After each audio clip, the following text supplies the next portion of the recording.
né? Muita gente falando muita coisa meio sem nexo. Vou começar pelo deputado Vossa Excelência lá. E agora o Trump disse que o sistema eleitoral brasileiro é exemplar para o mundo, que as nossas urnas eletrônicas são confiáveis.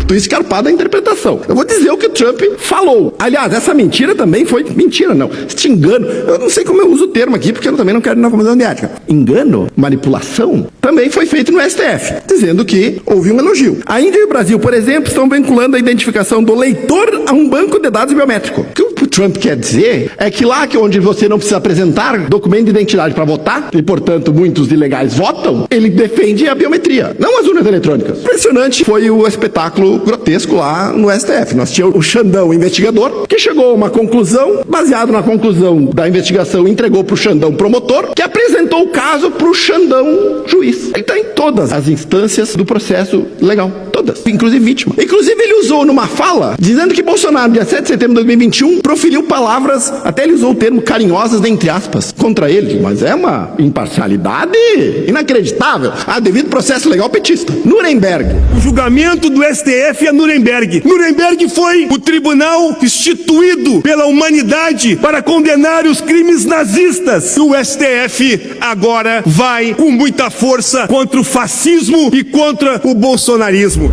Por que não dá para considerar o que aconteceu no STF com Nuremberg? Tá errado. Porque 24 pessoas foram indiciadas em Nuremberg, 3 foram absolvidas. Não é o que vai acontecer no STF. Ninguém vai sair absolvido. Não comparem um tribunal feito de juristas que não são movidos pelo ódio e pelo ressentimento com aquilo que nós estamos vendo no STF. Nós estamos falando a mesma coisa. A Constituição de 1988, ela foi a melhor Constituição já produzida na história do Brasil. Eu tenho certeza que o PT sabe que o PT votou contra a Constituição de 88, incluindo o presidente Lula no único mandato parlamentar que ele teve. Segundo a justificativa do presidente Lula, quando a Constituição fez 25 anos, era para não tornar o país ingovernável. Um lapso de lucidez na cabeça de quem não tem lucidez alguma naquilo que fala. O PT votou contra a Constituição de 88, o PT votou contra o Plano Real, o PT votou contra a Lei da Responsabilidade Fiscal, o PT votou contra todas as instituições e todos os projetos estruturantes que definiram o Brasil. O deputado Zé Nunes exalta a Constituição de 88 como se o PT tivesse ajudado a construir. Eu nem tenho uma opinião tão favorável à nossa Constituição, acho ela um livro horroroso, mal escrito, que legisla sobre tudo, dá a interpretação ampla e pior, é uma Constituição positiva. Tu só faz se eu deixo. As grandes constituições, elas não são feitas para dizer o que o cidadão pode fazer. A Constituição real, aquela legítima, é aquela que diz o que o Estado não pode fazer. A nossa Constituição está errada. A nossa Constituição é uma Constituição proibitiva. A nossa Constituição começou a condenar o Brasil a ser um país classe média a vida toda. Então eu nem sou tão fã da Constituição. O que eu não posso deixar o deputado Zé Nunes exaltar uma Constituição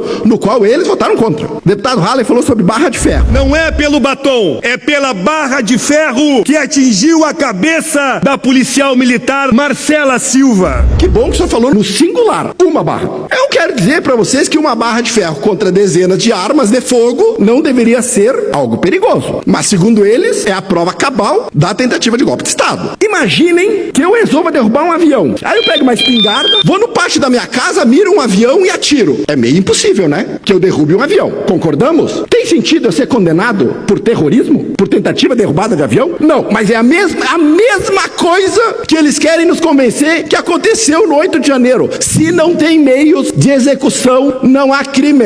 Exatamente isso que eles querem nos vender. Velhinha de 71 anos, condenada a 14 anos, eles querem dizer que esta pessoa é um perigo ao Estado Democrático de Direito que tem o monopólio das armas. Podem fazer o duplo, twist, carpado, retórico lá. Os 24% dos caras que aprovam esse governo incompetente aqui, talvez eles caiam nessa ladainha. Mas qualquer pessoa que tenha 2 neurônios e que esteja do domínio amplo das suas faculdades mentais, sabe que isso é uma narrativa que não para de pé. Então eu entendo quando eles falam pra bolha, mas a bolha não vai eleger o PT em 2026. Quem vai eleger o presidente em 2026 vai ser o centro, e o centro sabe que esta narrativa não para em pé. O Centro Democrático sabe que Débora Rodrigues é uma vítima de uma perseguição política, porque eu preciso do 8 de janeiro para poder dizer que houve uma tentativa de golpe, para poder prender ou tornar inelegível Jair Messias Bolsonaro. Eu entendo que eles têm medo de Bolsonaro. Tem que ter mesmo. O cara arrasta a multidão. O cara entra no avião, senta no primeiro assento do avião, todo mundo vai lá bater foto, ninguém vai. democracia. Eu convido o presidente Lula a fazer a mesma experiência. O presidente Lula, com 8 anos no poder, ele nunca teve um problema na vida. Não teve um atentado, nunca teve uma violência, nada praticada contra ele. Diferente do presidente Bolsonaro, que tem uma tentativa de assassinato documentada, que tem sequelas até hoje, inclusive, por alguém da esquerda. Isso sim é um atentado à democracia. A injustiça é escancarada?